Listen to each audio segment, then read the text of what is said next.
महिमा की नई नवेली बहू की मुंह दिखाई की रस्म चल रही थी। गांव की सभी औरतें बारी बारी से आकर बहू को कुछ देकर उसका चेहरा देख रही थी। अरे महिमा, बहू तो बड़ी सुंदर मिली है तुझे। अच्छा, तेरी बहू बदसूरत है क्या? सभी बहुएं सुंदर ही होती हैं। अरे ऐसा कहना पड़ता है, लेकिन सच कहूं तो मेरी बहू से भी ज्यादा सुंदर है तेरी बहू। महिमा अपनी बहू की तारीफ सुनकर खुश हो जाती है। बहू, ये हमारी गांव की बहुत सम्मानित महिला है, सब इनको चाची चाची कहते हैं। राधिका उनके पैर छू लेती है। तभी वहां पर गांव की दूसरी औरत शीला एक बॉक्स लेकर आ जाती है। कितनी गर्मी कर रखी है, कम से कम एक एसी ही लगवा लेती। अरे शीला, तुम कब आई शहर से? बस आपकी बहू को देखने आई हूँ। इसमें क्या लेकर आई हो? इसमें पिज्जा है। ये क्या होता है? हाँ, आपको पिज्जा के बारे में नहीं पता? अरे कैसे पता होगा, पिज्जा गरीबों के लिए होता ही नहीं है, इसीलिए तो खास आपकी बहुरानी के लिए लेकर आई हूँ। ये लो, इससे पहले तो पिज्जा देखा तक नहीं होगा आप लोगों ने। मैं चलती हूँ, वरना यहाँ गर्मी में उबल कर मर जाऊंगी मैं। हो। राधिका के हाथों में पिज्जा का बॉक्स रखकर महिमा वहां से चली जाती है। इसकी बातों को दिल पर मत लेना बहू, ये तो है ही चुड़ैल। राधिका अपनी सास से उस वक्त तो कुछ नहीं बोलती, पर रात में सुहागरात के वक्त अपने पति से सारी बात बताती है। हम गरीबों की कोई इज्जत नहीं है क्या? अरे क्या हुआ? वो चुड़ैल हमारी बेइज्जती करके चली गई। माँ जी ने उसे कुछ भी नहीं कहा। हुआ क्या था? वो घमंडी औरत ये डब्बा देकर गई है। क्या है इसमें? इसमें पिज्जा है। इसी पिज्जा का घमंड दिखा रही थी। वो बोल रही थी तुमने तो आज तक पिज्जा देखा भी नहीं होगा। अरे छोड़ो ना, पैसे वाली औरतें होती ही घमंडी हैं। उसका घमंड जल्द ही चूर चूर करूंगी मैं।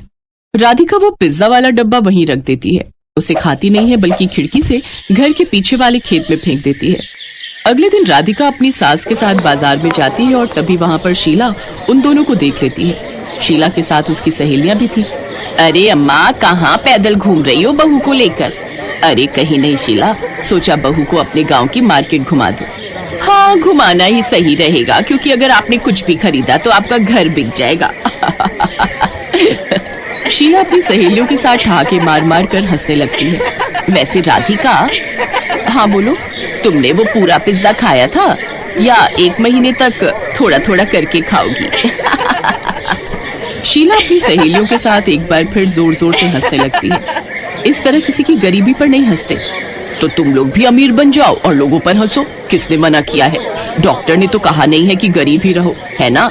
इतना बोलकर शीला वहां से चली जाती है। रात के वक्त राधिका भगवान की मूर्ति के सामने खड़ी हो जाती है। मैंने अपनी पूरी जिंदगी गरीबी में गुजार दी, पर आज तक मुझे इससे कोई शिकायत नहीं रही, पर आज मुझे शिकायत है।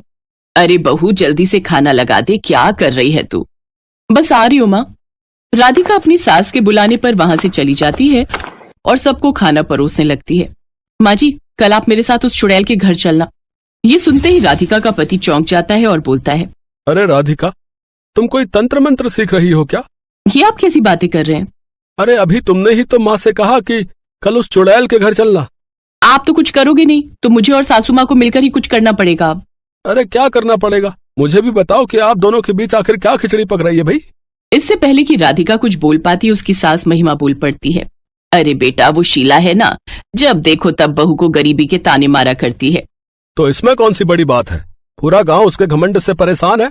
वो तो हर किसी को ताने मारा करती है, उसे बस इग्नोर करो, इसके अलावा कोई उपाय नहीं है। देखा माँ जी, इसीलिए तो इनको कुछ बताना नहीं चाहती थी। खैर, वो रात तो बीत जाती है, लेकिन उस रात की प्रार्थना शायद अब कबूल होने वाली थी। सुबह राधिका का पति जब काम पर चला जाता है, उसके बाद अचानक उसकी सास अपनी बहू को जोर जोर से पुकारने लगती है। बहू, अरे ओ बहू, जल्दी से घर के पीछे आजा, चमत्कार हो गया। राधिका भागकर घर के पीछे पहुंच जाती है। क्या हुआ माँ जी, अचानक यहाँ क्यों बुलाया? बेटा ये देखो, अब वो पूरा खेत पिज्जा से भरा हुआ था। हाँ, ये तो पिज्जा उगाए हैं पूरे खेत में। लेकिन ये चमत्कार आखिर हुआ कैसे? कुछ देर राधिका सोचती है, तब उसे याद आता है कि कुछ दिनों पहले उसने वो पिज्जा खिड़की से इसी खेत में फेंक दिया था। माँ जी, वो पिज्जा घमंडी शीला ने दिया था, वो मैंने उस रात यहीं फेंक दिया था। लगता है उसी की वजह से पिज्जा की खेती हो गई। हमारी गरीबी देखकर स्वयं भगवान ने हमें आशीर्वाद दिया है, उन्हें हम पर तरस आया है। अब उस घमंडी शीला का घमंड टूटेगा। उसने कहा था ना कि हम गरीबों ने कभी पिज्जा देखा ही नहीं।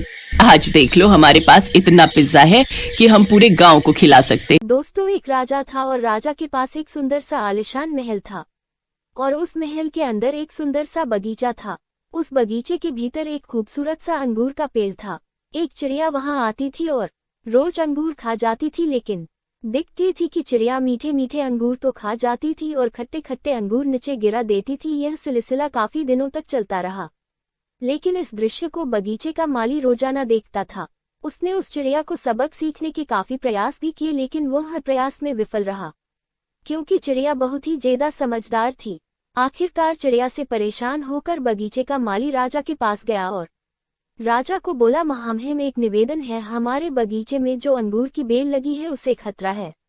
राजा ने कहा, ठीक है, इस काम को मैं स्वयं करूंगा। अब राजा पूरे ध्यान से चिड़िया को देख रहा था और मौका मिलते ही राजा ने चिड़िया को पकड़ लिया। उसने राजा को कहा कि राजा साहब, मुझे छोड़ दीजिए, मैं आपको 4 ज्ञान की बातें बता सकती हूँ। राजा ने बोले, ठीक है, चल बता। पहली यह कि हाथ आए शत्रु को कभी नहीं छोड़ना चाहिए। दूसरी, अनजान बात पर कभी विश्वास नहीं करना चाहिए। तीसरी, जो हो गया उस पर पश्चाताप नहीं करना चाहिए। और चौथी बताने से पहले राजा को बोली कि राजा साहब, मेरा दम घुट रहा है, आप मुझे ढीला छोड़े, मैं आपको बताती हूँ। और चिड़िया उड़ गई।